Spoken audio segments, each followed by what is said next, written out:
Yo, what's up? This guy, man, George Highshaw, is one of the premier uh, point guards in the state of Wisconsin by far. Not just a good player, but a great student, father, uh, husband, and a good friend of mine. Uh, George Highshaw, man, we grew up together. He's off the east side. Um, Very well respected guy. Um, Playing with him at the V made my basketball career, the years that we played together, extremely easy. This guy had the ball on the string. Never seen nobody physically just take the ball out this kid's hand. Very strong, very coachable, student of the game.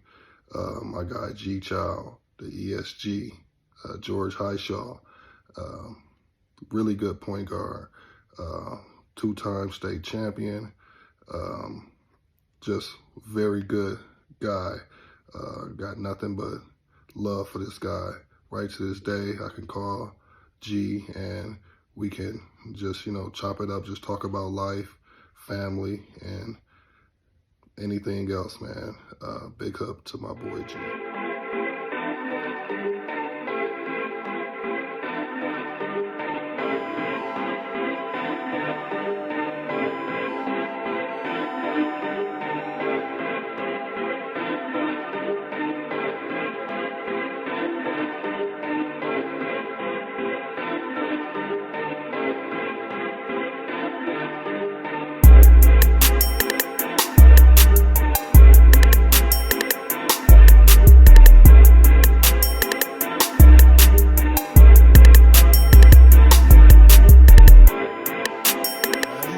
2, 3. Showtime. 4, 3, 2. All right, man. We are down here for another Cut Talk episode 525 podcast. I always say it's different down here, but today, man, we got the OG down here, man. Let me do the resume as I always do the resume. I ain't gonna say the name yet. I'm gonna say the resume first. 3-time city conference, all conference, 2-time state champion. Really, you could add 3. It's debatable. All conference second team, 2-time all state honorable mention, WBCA starting point guard, Nike All-American camp, student athlete of the week for winter sports, all WEAC freshman team. Come on, man. The homie, the OG, George Highshaw in the building, man. Appreciate you for coming through. What's going on? Man, how you doing? Doing good, man. And I'm going to give you your flowers, bro. You might got one of the coldest nicknames I ever heard. G-Child. I'm like, bro, that's hard. Give us the rundown, bro. Say what you can, G-Child, bro. That's from my big homies in the hood. I played ball with my big cousins, man. Damon Key, his little brother a little bit. My OG Jermaine, my OG Reggie, Short and Shay, and at the whole youth center at pumping station. So I was a little dude out there. I always wanted to play with them. And so they like, hey man, you a little tough, you know what I'm saying? Yeah. You're a little G, but he a child. And then when Warren G song came out, I was hanging with my guy Jaws, Trevor, and Dre. And I hung with them. They like 4 years older than me, so they always like G-Child. You the G-Child, man. That's your name. So if somebody say that name, I know they know me from the hood, from when I was a kid, because people don't really know that name. So yeah, that's my childhood hood. That's my hood name, G-Child. Somebody say that from me, they talking about me. That's hard, man. Yeah. And I just want to say salute to you, the basketball accolades, just being thorough and just stamped in that. But like I said, I told you off camera, bro, sharp guy, the work you doing now. Of course, it's a basketball pod. We talk about basketball stuff. But like my man Sharp, he articulate. He got an opinion on certain stuff. So I want to tap into that, man. Before we get into that, man, give us a small rundown on your basketball resume, who you are in the game, where you came from, what do you accomplish, man. Give us a rundown before we get into the questions, man. First of all, I want to say from the east side of Milwaukee, Man, where I started off playing basketball. Yeah. Cans and crate ball to be exact. So I was fortunate enough to grow up in a neighborhood where we had a long alley where we could actually have a full court crate. Yeah. Shout out to the OGs that would put the crates up for us real high, and we actually had tournaments. So everybody from the hood know what I'm talking about. And then from there, it really started with my big cousin Damon Key. Seeing him play at Marquette High School in the late 80s. And the first high school game I went to, I can remember it was at Marquette High School. My uncle took me. Okay. And I was like, I'm doing that. Yeah. I don't know how, but I'm going to do that, right? Yeah. And so that's just growing up, just playing basketball, even hanger ball on the door in my grandmama's house. So me and my brothers and my cousins. Yeah. I go from that to I get a chance as a third grader to try for the 4th and 5th grade team, and I make the team. And my mama didn't even know I was on the team. I just walked to Riverside by myself every Saturday. Yeah. I wasn't getting in the game that much. I had the opportunity one time. I got in. The coach liked what I did. Came back the next year. This when NPS was playing at Riverside or North, and I went to Hartford Avenue. So we played at Riverside down in the dungeon. Shout out to the dungeon and everybody that used to know about that. So and then I played, man. They go from 5th. I stayed at Hartford Avenue all the way to the 8th grade. Yeah. So I won a championship in the 5th grade as a starting point guard. I lost in the championship in the 6th grade. I lost to Rodney Jones and JD and them all in the 7th grade. Then I came back and I won in the 8th grade. Got your get back. And so that's when I kind of like was starting to become good outside of my neighborhood. I think inside of the hood I was always looked at as like little dog code. Yeah. Mind you, I'm 5'9" right now. Yeah. I was 5'7" at 12 years old. So I had to handle with the speed and the Yeah. size, right? Yeah. And so by this time, I'm getting recruited to go to Shorewood by Tim Morgan. He was the head coach of Shorewood. Man, shout out to what? Yeah. Man, rest in peace to man, Coach Tim, Morgan, man. He Rest in peace. He went to North Division with my cousin Demetrius Watts, and so I was set up to go there. And back then it was Chapter 220. Yeah. You filled out for your school. Yeah. And if you got in by luck, yeah. Man, I told all my guys from Hartford, all them cats got in Shorewood, and I didn't. And so I had good grades, man. I always was like, I don't know. It was just something about my grandma always telling me, like, I could see you that. go to school and see do that. what you're supposed to do at school. You don't go to school to act no fool, boy. And so I found myself in a situation where I almost couldn't play basketball because of some stuff I was doing in school. So I said, I ain't gonna never let that happen. Yeah. With that being the case, I had good grades in school. I got accepted when you fill out your NPS thing. I got accepted to all the NPSs I filled out for. The schools was Riverside, North Division, and Vincent was the last one. My grandmama said, you ain't going to Riverside. You gonna walk to school with your friends every day. It's over with. You not doing that. You said go to North. Yeah. That's where a lot of my uncles and stuff went. I'm like, I ain't going to North, man. I just hopped on the bus and went to Vincent. Yeah. Man. Rest history. Yeah, the rest, I think I made a name by just when I went to that school, because I was the dude that kind of showed up. I showed up to the school and it was unknown. The dudes that was known was like Justin McAfee, Big Mike, who else? Aquilius Nixon, and DeIvory Allen. Yeah. Nobody really knew me because, you know, most of these kids that go to school live on the north side. I'm from the east. We got a whole different, you know what I'm saying, whole different leagues of playing ball and stuff like that. And so, ended up at Vincent, man, and I think it was the best thing that ever happened to me. I hear you. I want to ask you this one question, then we're going to get into the stuff. If you had to describe the legacy you came into and the legacy you left at Vincent, what would it be? Ooh. I'm just like greatness. Yeah. When I came into it, as a freshman, we had already run one. Jose them had already run one.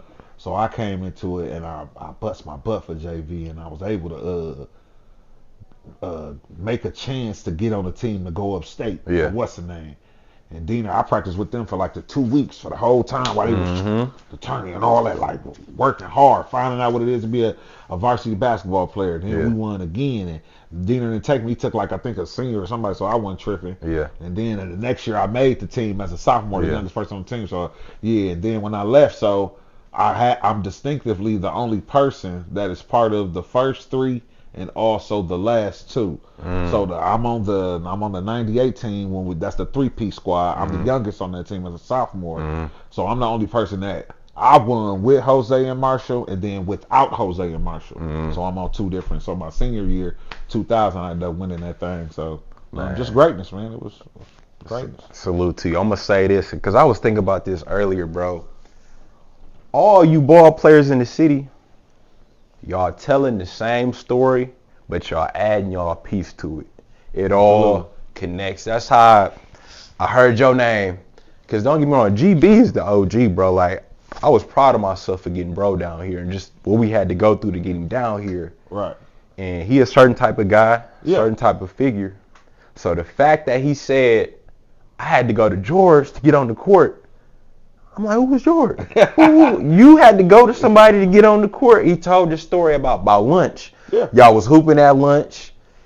He had to go to you. So I'm like, bro, got to be somebody. Yes. You put the pieces together, bro got to be somebody. Yeah, and so when you speak on it, I think it's a hierarchy at Vincent. Yeah. With the Diener kids, I think it started with kind of like Rodney Buford. Yeah. So Rod was, I think, a senior when Ho was a freshman or something like that. But you still got Shad Washington too. Yeah. That's a big OG. And that hierarchy is big on that, right? Yeah. So Rod pass it down to Shad. Yeah. Shad pass it down to Hosey. Hosey pass it down to Black. We talking about with GB, I was a junior. GB was a freshman. We got open lunch. Ain't nobody picking him. He over there talking slick. I'm like, well, come on then. Yep. Let's get it. And from that point, he became GB. So it always wasn't just like I had to pass it down to Tay and Tay passed it down to GB. Them. So that hierarchy right there, like it's always love, even though like dudes is far more talented than me, right? I like to say like I wanted to get in contact with Carl Landry. Yeah. And I knew somebody that was representing him. And I hit him up like, hey, man, ask Carl, can I get his number? Yeah. The response I got back was crazy because the response back was like, man, you G Highshaw, you don't need to ask for Carl number. Right. Here it go right here. And I'm like, damn, I'm forgetting like, you know, even though Carl went to the league, it's kind of like he like, because he had to sleep in my room upstate my senior year because Diener like, don't let Carl do any dumb stuff. You know what I'm saying? So it's a different type of vibe, man. It's always love with all my brothers, man, from the V. It's so dope to see the face behind the name. And it's like, we was talking about Marvel when you see to see the guy, who is George? Oh, man, G. Highshaw, man. So to have you down here, bro, is dope. So salute to you on that, your career, bro, what you accomplished. So we gonna tap into it now, man. I need your opinion. I need your opinion, your perspective. I'll say if I agree or not, and then you go on and we go back and forth. Okay. Stephen A., LeBron James, the incident that occurred. I need your thoughts on that, and I'll tell you if I agree or not. Okay. Speak Before I give you my thoughts, I'm gonna ask you 4 questions. What's up? Who was the number 55th pick last year? I couldn't tell you. Who was the number 37 pick this year? My brother, I couldn't tell you. Who was the number 55th pick the year before that? So let's keep that in mind. Let's keep that in mind when we have this discussion. Yeah. I would say, I think, depending on what perspective you coming from, is how your answer gonna be. And I've seen clips of not Stephen A. Criticizing LeBron James Jr. play, but Stephen A. criticizing LeBron James Jr. fathering. That's why I asked you about them. Who was the 55th? Because why are we even talking about him if he the 55th pick? I looked at the numbers and his salary, what he averaged. Every 55th pick is around that area, right? But to tell a man, stop LeBron, lean back, don't do this. Like, I don't think you should ever question a guy fatherhood that from this point on has done everything right. And let's keep it funky. As fathers, do we want the best for our sons? Oh, for sure. Regardless of how we give it to them? For sure. So, I think I heard somebody say this earlier. It ain't like LeBron James Jr. didn't play basketball or did not go to the All-American game and then his daddy, because you can't make nobody go to the NBA. I don't care how good you is. You got to have some type of quality. Yeah, for sure. Did he go about it the right way? I don't know. I just don't want to question his father. And I don't think Stephen A should question that. And then when he talking to you, when he coming to you as a dad, because I'm a dad, I'm like, I don't care whether my son know how to do some of the things I do. When I start this business, I'm passing it down to him. He gonna do what he want to do. Bro, that's the next question, man. We're jumping in. That's crazy, bro. That's the next topic, but we're gonna stay on this one, man. But yeah, man. So I'm like, I think people made more of it than what it really is. Because it's a moneymaker, right? It was a father that hollered at a man about his son. And after he did it, Stephen A said, as a man, as a father, I understood where he was coming from. But then he went on Gilbert Arenas. I didn't agree with that. That was some Trump shit. But then on Gilbert Arenas thing, he went on there and said something different. Yeah. But that's for the money, though. I didn't agree with that at all. What? Which was what? What he had this certain perspective. Oh man, he came to me as a father. But then went on Gills and got to talking all. Come on, man. Keep that same. So I don't, and a lot of times we in the background. I don't know how this stuff played. Yeah. I don't know if somebody gave Stephen A the ups. Hey, Brian gonna come and make it seem like he cussing you out. Yeah. How do I know? We don't know. Yeah. Because right after it happened, now Stephen A get $100 million, and Brian hurt. He finna rest and he finna let Luka do his thing. Yeah. I'm not a conspiracy guy. Yeah. I just, as a black man, that to me that was healthy. I got a problem with you.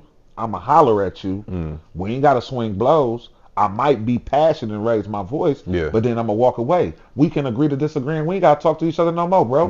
But we gonna respect each other. Yeah, I think that's where I was getting at, because I wanted to speak on a bigger perspective of it, and I agree with you, bro. Like fathers, you're not about to question how I'm raising my kid. I'm with you 1,000%. But like I was just asking the question because I didn't know what Stephen A said in particular. So when I seen Brian approach, I'm like, what'd he say? Let me do some research and let me figure out. Well, because if it was that crazy, it would have been plastered all over the screen. Stephen A said this. So my only disagreement with what Brian did is like, bro, you can get in contact with Stephen A. Y'all can pull up and be man to man. Ain't nobody around. Because if we speaking about family business, the world don't need to see that. Now, that's one thing if Stephen A said, man, your son a bitch. He went that route. It don't matter. Whenever I see you, it's on site. Yeah. But like what he said, I feel like wasn't that far across the boundary to deserve some grace to be like, I'm going to pull you to the side. I'm going to get your line and we going to talk and we going to figure. Because what if like Stephen A intent wasn't as bad as like, you know, it was taken out of context, or you know what I mean? Yeah, I don't think Stephen A had bad intent. I think he's just doing his job. Yeah, for sure. He was just doing his job a little bit too much. Yeah. He up and said something about, come on, man, as a father. No, stick to the stats. Stick to what he doing or not doing on the court. Yeah. Don't question another man's father. I agree with you though. Yeah. LeBron probably and I think and that's why this where it comes to. Yep. Both sides are saying LeBron's side saying they was reaching out to him. Stephen A saying see, they that wasn't reaching out to him. We don't know and that. then Stephen A always telling people, y'all see me at the game, come holler at me. LeBron come see him holler at him, now it's a problem. Like I don't like, and so that's why I said oftentimes if somebody have a conversation with you, if Brian wouldn't have been so lethargic about it, I think if he just would have been cool about it, like, hey, listen, it wouldn't have been no problem. But when it seemed like the energy was different, I'm like, man, honestly, we need to be able to do that as black men. Hey, I got a certain energy, I got to come talk to you. For sure. But that don't mean I want to fight you, brother. Yeah, for sure. That don't mean I'm mad at you. I just want to holler at you about that. And we come to a remedy about that, and we can agree to disagree and respect each other and move on. For sure. Agree 100%. Not a bigger conversation. We gonna put it to us because we both got kids, bro. You feel like you have issues with the way somebody handled your kid. How you going about it, bro? What's the line for you in terms of, okay, I can approach this person, be civil, we could talk or pull you to the side, or what's the line where it's like, man, wherever you at, bro, I don't care how I look, I gotta come see you. What's the line for you, bro? That's a tough question. I've never thought about that. Because you gotta think as black men, they violent, they don't know how to, you know what I'm saying, keep their composure. We quick to I learned how to keep my composure over here. Unfortunately, what's your lie, G Shaw? Man? Unfortunately for me, sadly, I'm accustomed to violence. Yeah. So with that being said, I'm not never quick to become violent because I know what that can lead to now. Yeah. I used to be quick to do some things that I'm not proud of, but I think I know absolutely you're going to get physically assaulted if you touch my children. Yeah. So yeah, for sure. I don't know about the words or the words you may use because I may be able to talk to you and tell you, hey, that's not. Yeah. You don't really want to do that, boss. Because once I go there, so I'm not. Yeah. I don't like to play that gray ground when it comes to my children. It's just black and white. As far as words, I'm so past words now. I think about 10 years ago I might have been there, but one thing I'm trying to do is I'm trying to become a better example for my kids. Yeah. So I know how to deal with situations accordingly. Yeah. And so that's why I think I said the touching of my children. So like if you're going to slap or handle my children rough, then I'm going to handle you rough to show them that daddy got your back and nobody. But if somebody try to like cuss my kid out, I want to talk to them and let them know like, hey, listen, everything don't get handled with, you know, with putting your hands on somebody or harming somebody. So, and it's tough too, right? It's all about, impulse control and understanding the situation, right? Me, a guy like this size, I beat the wrong person up, I end up being away from my kids. So you know what I'm saying? You know how it just ain't cut as dry as it can be. But I think like if you touch my kids, then not like all bets is off. I'm gonna come see you, and now you got a problem to deal with. I think you hit it right on the head, and like what I've learned, I kind of always knew it, but it really sinks in now because I got kids, a wife, and just responsibilities, bro. My actions have consequences. Absolutely. And like I can't be so mad in the moment I hear one comment and I flip out. Now I'm in jail for harassment or assault, and I'm away from my babies. My wife got to pick up my load, and now somebody got to bail me out, or I got to do 5 to 10 because I, you know. Absolutely. So I'm thinking about all that now, and that don't. I'm not saying that's a license for people to mess with the fam. But I'm really taking time, bro, to think about all my actions. Because the reactions, like, am I willing to deal with it? Am I willing to sit in jail because I flipped out on somebody because they said something? Now, like you said, the hands, they put their hands on. Okay, I'll sit for that. But the other thing, like, no, so I'm with you 1,000%. So now, George, bro, you gave the second question away, man. I wanted to hear your perspective. You said, if I start a company, my kids will run it regardless of how qualified they are when I'm gone. Absolutely. Explain that. Touch on that. That word they throw around, nepotism, I think that's what this country is built on. Yeah. Oftentimes in our community, the child is looked at to become something and give back to the parents. That ain't the American way. The American way is that the parents make something and leave something for the child to have a head start. Now you give your child so much of a head start that your child builds something more, add on to it, and give their children a super head start. Yeah. So now you got 4-5 generations of what you have is the Kennedys was a prevalent name in the 60s. Right, the Kennedys is a prevalent name now. We would hope that the James is a prevalent name in the 2000s, and the James will be a prevalent name in the 2050s, right? And so I say even if my son is not qualified, because I don't know why would be the reason I would have a business and he would not know about it on the way. But even if he does not happen to know about it on the way, that business was built for the betterment of him. It wasn't built for the betterment of me. I mean, I'm gonna use it or try to do whatever I can to utilize it, but we want to build that up so I can give back, like, you know what I mean? So, or not even give back, like pay it forward. I want to set my children up so they can set their children up, and it's what we call legacy. Yeah. You know what I'm saying? It's what we call legacy. We got to start somewhere. Yeah. I think what you're saying, the foundation of what you're saying, I agree with for sure. But I think the one thing I want to give my kids is principles. Yeah. A certain mindset. Because my kids, they might not like what I like. They might not be skilled enough to do what I do. Absolutely. In one lane. They might have other skills. And the one thing with business, with me, I don't want to put that emotion in the mix. Now I gave them a position and the company went in the ground. Now legacy gone. So, but if I give my kids certain principles, like your kids probably see you man, Pops work hard. He be determined. He be staying up. If I can give them that, then they take them principles and put that into whatever they doing. Now we got something that's rolling in it. They got the passion for what they doing. So that will be my only pushback to that. But you never know, man.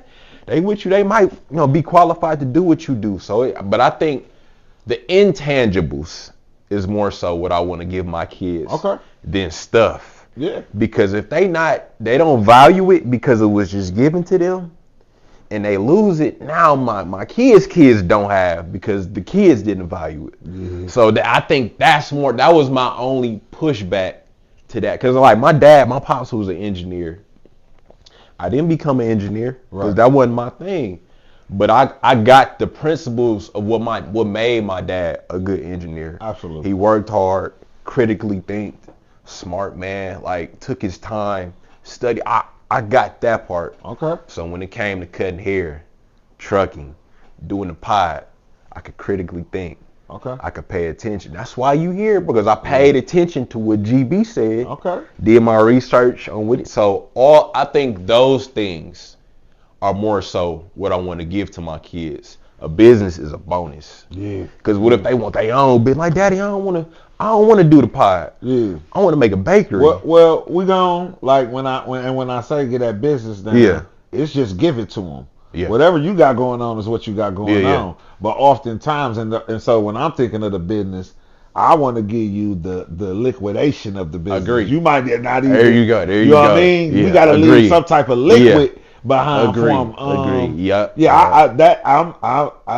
That point you touched on about those principles are so good, right? Because those principles and building good character in them and just having them be good people. Yeah. I think my daughter, she said she want to be a doctor. We gonna support that. But while you a doctor, baby, when Daddy leave, that business over there with that money over there, whether you want to sell it, throw it away. I agree. Yeah, I'm with you. When you break it, I'm with you. When you break it down like that. But those principles, though, hey, listen, giving your kids principles, they gonna have their own business. You know what I mean? Whatever they want to do, right? Giving them principles. So that's correct and that's stronghold on them principles. And bro, like I agree with you so much because like. I went to Concordia and I got, white friends and I seen their grandparents die. They give their grandkids a house. Right. They get them a step up and I'm like, man, that's dope, man. Like they get their kids so they not starting behind. They got something to give them to push them ahead. They don't got to keep it. Push. Yeah. I'm with you when you break it down like that. I'm with you, man. So we on a good time pace, man. And I sent you the question, and we're going to stay on this here because it's a lot of elements to the question. So I asked you, what makes a man powerful? What does power mean to a man? What qualities, in your opinion, do you feel a man should have to be considered powerful? I asked you that because I wanted you to sit with that, and I want to hear your answer, man. I wrote it down when you asked what is power, right? Yeah. I said and thought about this. Yeah, I need to hear it, man. I'm kind of spectacular with my vernacular, so bear with me. You know what I mean? I said power is the unique ability to control your situation and others around you, which will impact the community you are connected with financially, emotionally, and politically. Yeah. Power is forgiving, vengeful, resilient, transferable, and beautifully dangerous. To me, that's power. I like that. Right? Yeah. When we think about power, that's one of those things that I've seen used in great ways to help people and in bad ways to harm people. And so I've seen power transferred from one entity to another entity. I've seen power created out of nothing. I've seen power taken from others. Yeah. And so, man, it's deep to think about that because I've seen people with power who didn't even know they had power. Yeah. You know what I mean? And then people think they have power and they really didn't have power. Right? And I just would like to anybody that has power or in any sort of way, don't abuse it because it's a dangerous thing to deal with. Yeah. It can become it can actually become a vice. Yeah. Becoming too powerful, right? Yeah. Or Yeah. thinking that you're too powerful, Yeah. right? And so, that when you hit me with that, I'm like, man, what is power?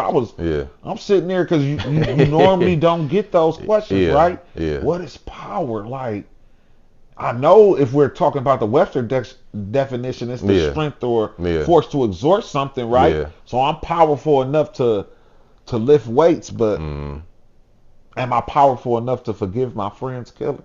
Right. Right. That's real. Yeah.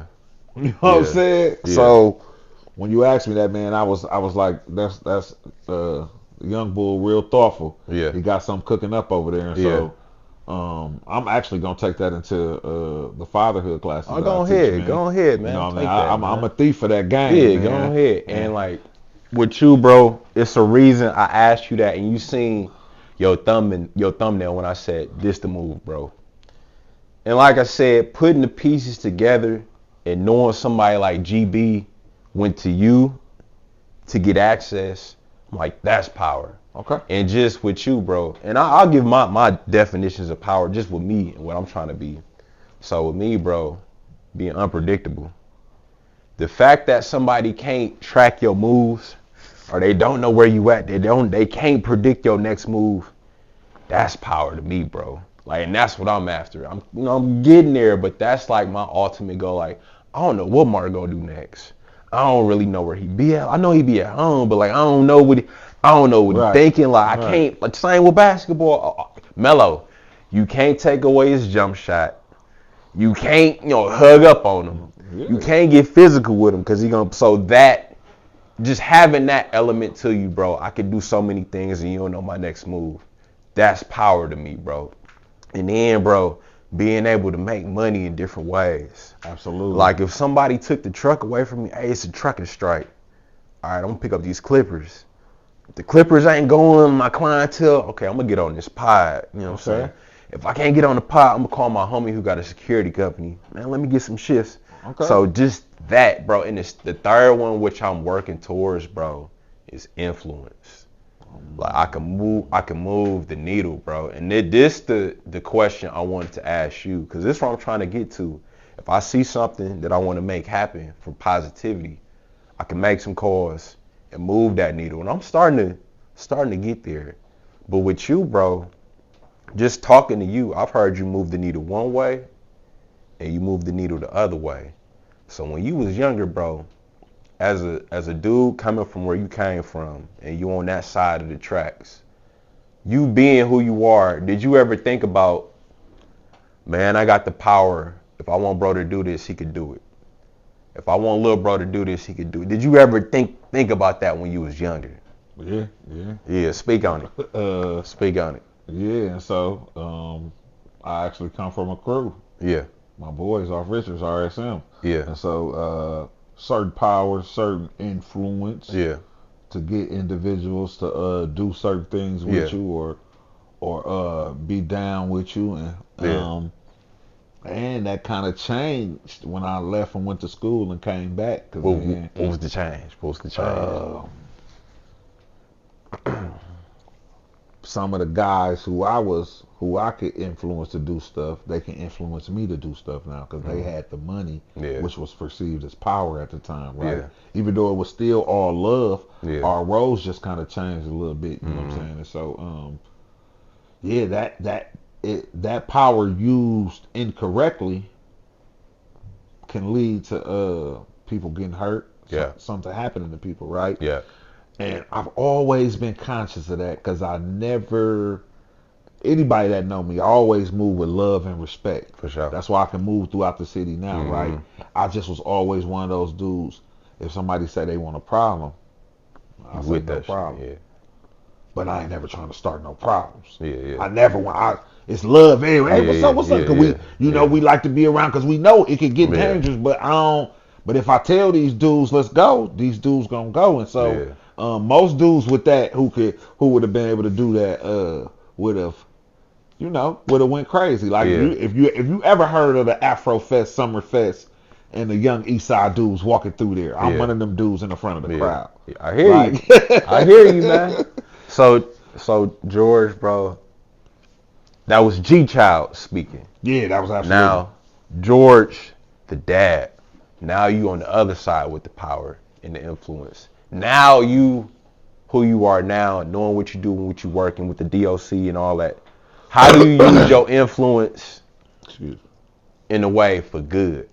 Oh, so that's a everyday fight, talking and reassuring the little homies that what they seen me do or what they heard me do or what they doing now is not the way to go. That's real. And not more than talking to them, listening to them. Yeah. And say, hey, I still love you, young dog. Yeah. I understand. I know what you're going through. It's a better way. I'm telling you. When you're ready, holla at OG. Mm-hmm. So when I get them Facebook inbox messages, OG, I just need a job. I'm tired of the streets. I'll get right on it. Try to get young dog a job, right? It's my understanding of knowing there sometimes when you surrounded by hopelessness, you feel hopeless. Yeah. When you're hurt inside, hurt people, right? Because they don't know how to deal with being 17, 18, 19 and losing their homies. Just like I ain't know how to deal with it. I was able to come out on the other side, right? But I tell them all the time, like, hey, you got a lot of time to change, man. You got a lot of time just to do for the better. You can still be cool and just do for the better, right? And but it's more of a I always say I don't never want to talk at them. I want to talk with them. And more importantly, I just want to listen to them. What's going on? Tell me what's really going on. Yeah, that's real. Because I know you got more aspirations than this. It's just that things around you ain't seeming real good right now, young dog. But you in a dark place for a reason. Because when you get to the sunshine, you're gonna appreciate it that much more. Yeah, I think, George, I got one more question after this. But that is my one biggest challenge to you, bro, is to keep being that figure.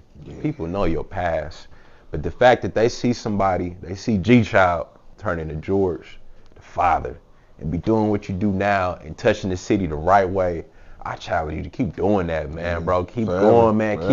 Keep having that effect, because you know where we from, bro. You know the stuff that go down. But the fact that you can go from this to this and really be proud of what you're doing, man, and have an effect, man, I would challenge you, bro, to keep doing that. One more question with that power, bro. You as a father, you having a household, bro. What pride do you take in giving the right shot, calling the right shots, calling the right moves for your family, bro? When I facilitate the fatherhood class and all the brothers from like MSDF and Marshall Shears and the Cheney Center, shout out to them. When I go in there, right, I always introduce myself first, and I tell cats this, man. This advice I give to all the cats that's fathers. Yeah. A lot of times you hear a dude, hey man, what's going on? What's your name? What you do? Yeah. They'll tell you, man, I'm this person. I'm a referee, or I'm this person. I'm a barber, or I'm this person. I'm an electrician. I'm this person. I'm a plumber. I'm like, how y'all doing? My name's George Highshaw. I'm a professional father and husband. That's dope. That's my first most important job. Yeah. Everything I do after that is to finance that job. Yeah. That job right there is a lifetime. That's the career, right? That's right, yeah. You know what I mean? Yeah. That's the career. This is something, I don't want to leave being a husband, but I can never leave fatherhood no more. That's totally over with. That ship is sailed, right? Yeah. I'm there till I'm in that casket, right? And hopefully I've made such an impact on my children that even when I'm in the casket, they hear some of the things that I would tell them, like I was right there, right? Yeah, so that's forever, right? That can be passed down. And so when I do that, I like to tell cats that puts things in perspective for me. Yeah.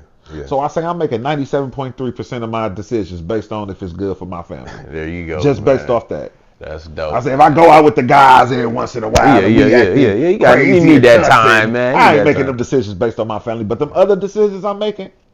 When I say, dog, I don't want to go out with y'all on the man's trip because, them planes been rocky and these people love and need me. That's going to break them down. Yeah, for sure. I can't go out late tonight. Gee, I'm still getting up doing drop-offs and pickups for school. I have a headache or I'm a pass on that, y'all, because I'm trying to spend too much money. I'm trying to save on a budget. This girl's trying to do certain things, right? Yeah. I just like to put things in perspective, and once I did that and I recognized, I say, hey man, this is my calling. My calling is to be a father and a husband to this family and build my family. Along with my family, try to help build my community back because I know I can build my community back with families. That's dope. I like that. See what I'm saying? Yeah, I like that, if man. Next door to me got a husband, wife, and kids, and next door to me got a husband, wife, and kids, and over there got a husband, wife, and kids, and grandma and uncle. Now we got these families, and now we can build that community back, right? Because we all got a common interest. Yeah, for we sure. want the best for our families, bro. Yeah, for sure. Yeah, for sure. That's dope, man. Last question, bro. I asked this to everybody on the show, and I think today it's gonna hit a little different, bro, because it's such a contrast just with your story.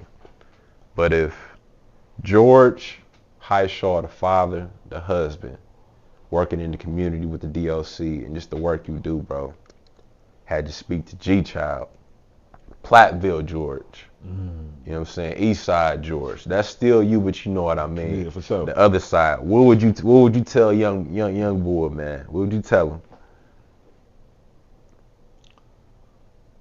I would have sat him down and told him, little dog, you worth it, and keep working at it, and don't give up.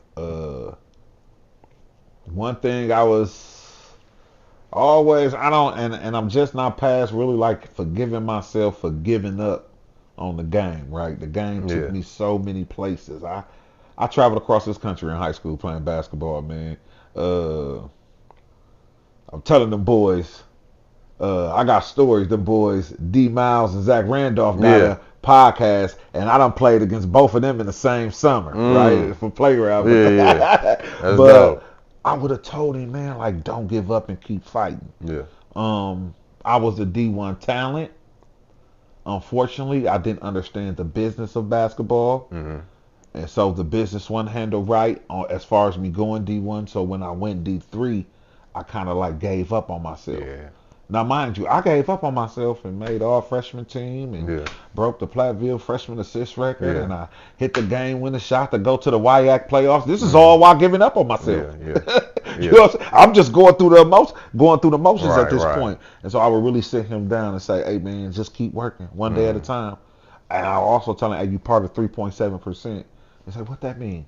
I said, all these guys that started playing 8th grade with you, in high school with you, only 3.7% went on to play NCAA basketball. 1% Division 1, 1% Division 2, 1.7% Division 3. Out of all these dudes that play basketball, you 3.7%.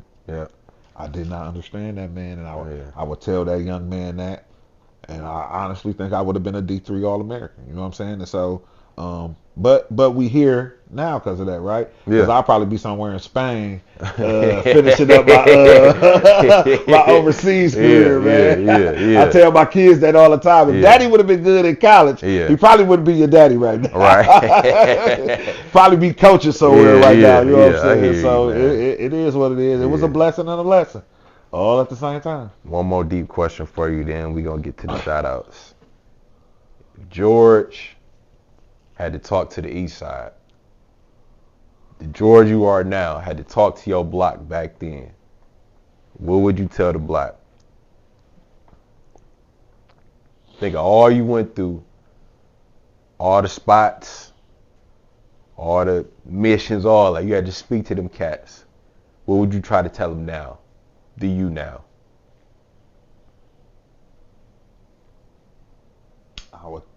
I would say, folks, let's get in this room. Let's sit down. Let's pull every cent that we can pull together. Let's start a UIL. Let's dump it all in there. Let's borrow off of it. And every time we borrow off of it, somebody's going to start a business idea. Let's leave these streets alone, folks. Because it's going to kill us. It's crazy because I just had a conversation with one of my guys that I grew up with from the sandbox. And I said, man, just think about it, dog. We lucky enough right now to be here. But if we knew what this was going to do to us, as like it broke us up as, you know what I mean, as friends and family and all that. We lost people. People went to jail. People don't talk to each other no more. I said, dog, if we knew what this would lead to, would you still would have did it, dog? And this man is good, very good life off that, you know what I mean, financial wise. He said, I never would have did it, dog. That told me, man, we and I give all my boys grace because we did what we did, coming from poor homes and stuff like that. We just wanted to eat. We wanted the fast way out. We didn't see the long road. And when my man's told me that, he was honest. G-Child, man, I never would have did it, dog. I never would have did it. Mm-hmm. It would just stay working and just. Yeah. And so, just blessed to be here though, to be able to say that, and that's why I'm so enthusiastic about giving back to my community and just hollering at the young boys. I like to just talk to them and see how they doing and what's going on. I let them know, hey, whenever you ready, man, have you an end game. Get to that end game and do something different. I say, because you're talented. If you can do that, you got the brain power to do that. You got the brain power to do anything. You just got to figure out what's your niche, right? Yeah. We all got to figure out what's our niche. And once we do, we see what we can really do and we take off with it. But it can't, that part, that ain't just us. That ain't it. A lot of people may seem, but that ain't just us. Yeah. That's the last resort, right? Yeah. So that's what I would tell them, man. Let's sit down. Let's start businesses, y'all. That's real. We gotta do something different. That's real, man. I just want to say salute to you. And it was dope. Don't get me wrong. I love the game. And basketball was sprinkled throughout the conversation. But to really pick your brain, get your perspective on who you are. Both sides. Past and present. And just knowing what you're trying to do in the future, bro. That's dope. So now, man, the floor is yours. If you got any shout outs, I need you to push the fatherhood class. Okay. Tell people about that, man. Just to let the people know, man. So the Milwaukee County got a fatherhood class, right? And we got a couple incentives that we help you with in this fatherhood class. You'll get a $100 gift card, $74 gift card, and a $50 gift card for filling out 3 different surveys. The classes are 7 sessions, 3 Tuesdays, 2 Wednesdays, and 2 Thursdays down at the Center for Self-Sufficiency, which is in the Community Advocates building. In this fatherhood class, once you complete it, you get a certificate and a letter saying that you completed the Milwaukee Childhood Healthy Relationship 24/7 Dad course, and then your name is shipped to the county where you can get your birth fees paid for or 5% interest on the arrears paid for. That's if you qualify for it based off what the county give you. Like I tell mothers and fathers, taking a class is going to absolutely help you become a better parent and a better person overall, right?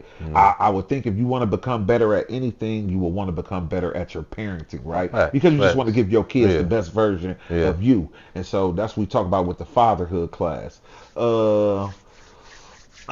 And that's taken in the afternoon. You guys can hit me at 262-855-9181 on that line, and I can set you up and get that done for you. I don't teach the class, unfortunately, because I was gonna give you all this game, guidance, and teaching, motivation, and education. I actually go inside and I work with the brothers and teach the class on the inside, so they love me. The brothers over there, they'll tell you, "Oh, that's my man," because I always tell them there's no such thing as a perfect person, so there's no such thing as a perfect father. But fellas, remember, since that's the saying, there's no such thing as a perfect mother either, right? Let's give it all grace. And so you said shout outs. We gonna shout out the Center for Self-Sufficiency. We gonna shout out the east side of Milwaukee for sure.